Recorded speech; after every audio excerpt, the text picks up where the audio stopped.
కశ్మీరంలో ఈ ఏడాది ప్రతికూల వాతావరణ పరిస్థితులు నెలకొన్నాయి. జనవరి, ఫిబ్రవరి నెలల్లో 80% లోటు వర్షపాతం నమోదైందని వాతావరణ శాఖ వెల్లడించింది.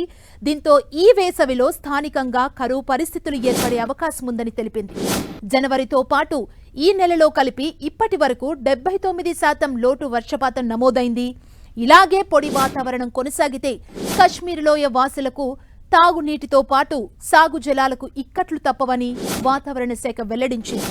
జీలం, ఇతర నదుల్లో సాధారణ నీటి మట్టంతో పోలిస్తే ఈ ఏడాది 1 మీటరు తక్కువ స్థాయిలో ప్రవాహం ఉన్నట్లు స్థానిక నీటిపారుదల, వరదల నియంత్రణ విభాగానికి చెందిన అధికారి వెల్లడించారు. మరో పక్షం రోజుల్లో వర్షం లేదా మంచు పడకుంటే పరిస్థితులు కష్టతరంగా మారే అవకాశం ఉందన్నారు. మరోవైపు కశ్మీర్లో అనేక నదులు కనిష్ట స్థాయిలో ప్రవహిస్తున్నాయి.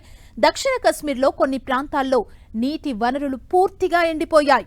మంచు లేకపోవడంతో ఈ నెల 22 నుంచి ప్రారంభం కావాల్సిన ఖేలో ఇండియా వింటర్ గేమ్స్ ని వాయిదా వేశారు.